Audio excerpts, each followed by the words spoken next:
मधु और रानी एक दूसरे की बहुत अच्छी दोस्त थी। एक दिन रानी मधु के घर उससे मिलने के लिए जाती है।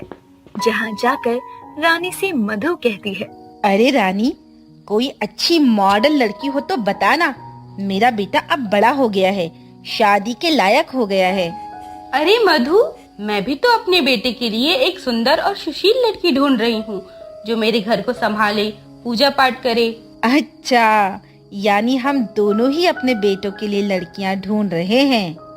तो चल एक काम करते हैं, जिस घर में 2 बेटियां होंगी ना, उन्हीं के घर में हम अपने बेटों की शादी करवा देंगे। जैसे हम दोनों दोस्त हैं, बहू भी तो एक घर से होनी चाहिए ना। हाँ मधु, कहते तो सही रही है, लेकिन ऐसी लड़की हमें मिलेगी कहाँ? अरे ये दुनिया बहुत बड़ी है, कहीं ना कहीं तो होंगी ही ऐसी लड़कियां जैसी हमें चाहिए। हाँ, सही कहा तूने।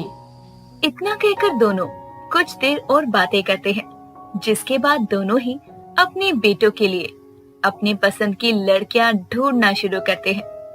यूं ही कुछ दिन और बीत जाते हैं और एक दिन मधु के घर विमला आती है, जो शादी के रिश्ते करवाती है। वो मधु से कहती है, नमस्ते मधु जी, कैसी हैं आप? आज मैं आपके बेटे के लिए एक ऐसा रिश्ता लेकर आई हूँ जिसके बारे में सुनकर तुम्हारा मन खुश हो जाएगा।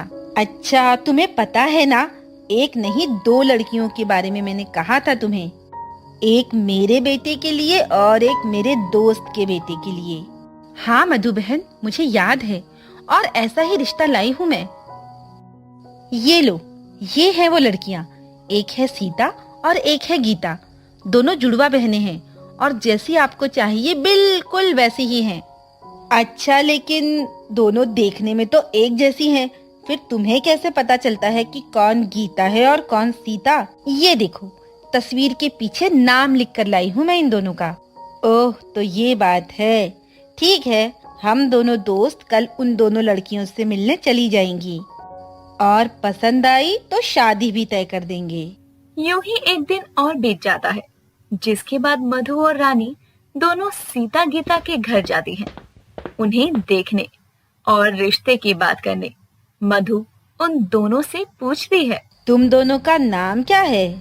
मेरा नाम है सीता और ये है मेरी बहन गीता। अच्छा सीता, ये बताओ कि तुम खाने में क्या क्या बना लेती हो? जी मैं सब बना लेती हूँ, जो भी आपको खाना हो।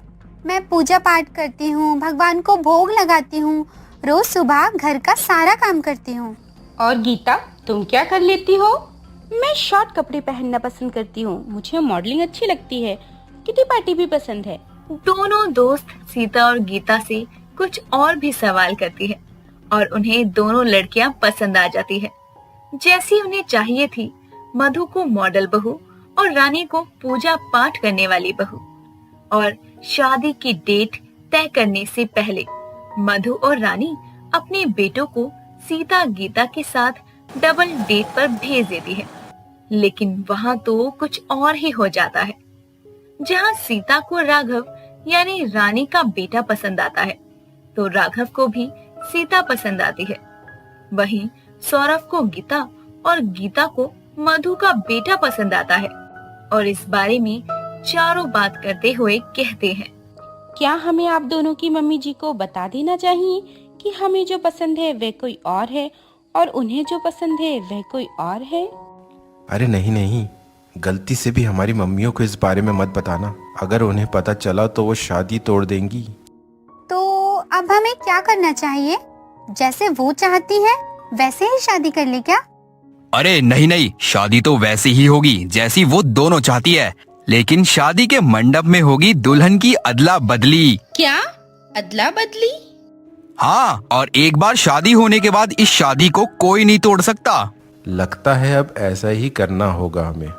इतना कहकर अब सभी प्लान के मुताबिक करते हैं। शादी के दिन जब दुल्हा और दुल्हन को मंडप में बुलाया जाता है, तो दोनों ही दुल्हन मंडप में अदला बदली कर लेती है। जहाँ मधु के घर गीता बहू बनकर जाती है, वहीं सीता जाती है रानी के घर। अगली सुबह घर में दोनों ही बहनों को अपने अपने ससुराल में पहले रसोई करनी थी, जहाँ पर सीता अपनी सास मधु से जाकर कहती है, माँ जी, आज मेरी यहाँ पहली रसोई है।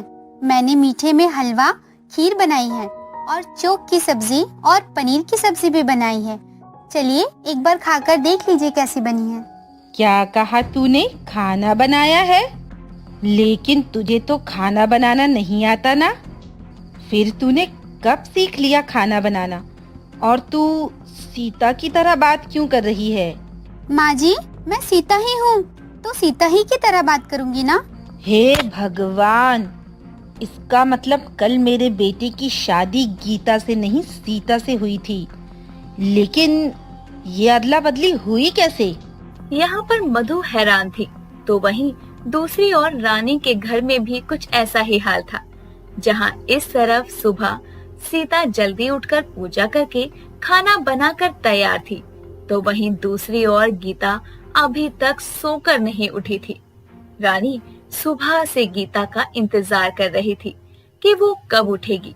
यूं ही अब दोपहर के 12 बजे गीता नाइटी में अपने कमरे से निकलकर बाहर आती है और उसे देखकर रानी कहती है, बहू, ये क्या बात है?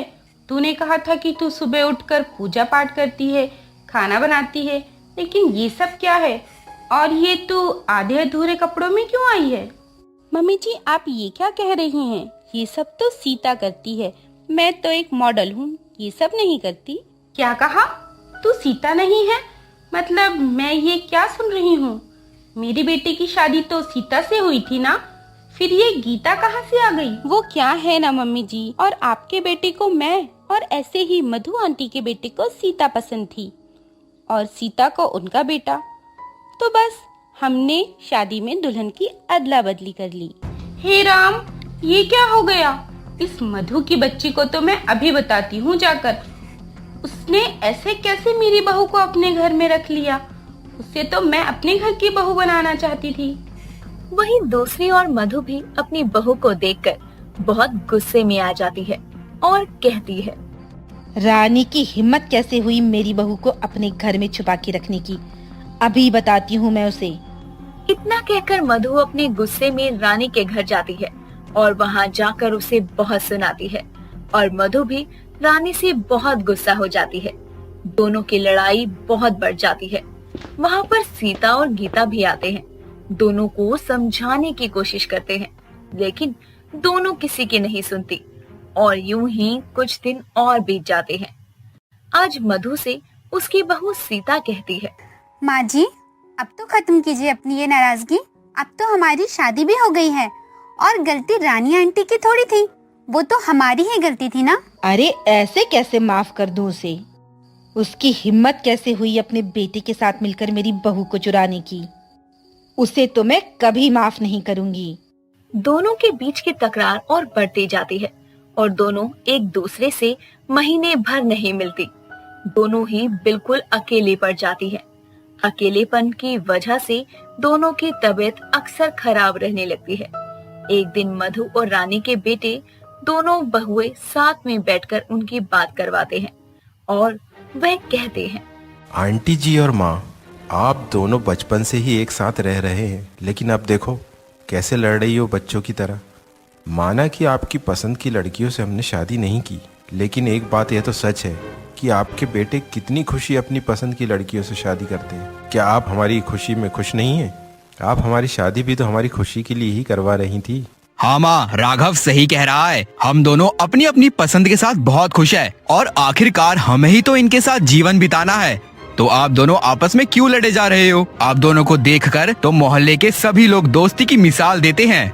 अपने बेटों की बात सुनकर दोनों सहेलियों को पछतावा होता है और दोनों ही एक दूसरे से माफी मांगती हैं और अपनी दोस्ती को बरकरार रखते हुए अपनी बहुओं को अपना लेती हैं।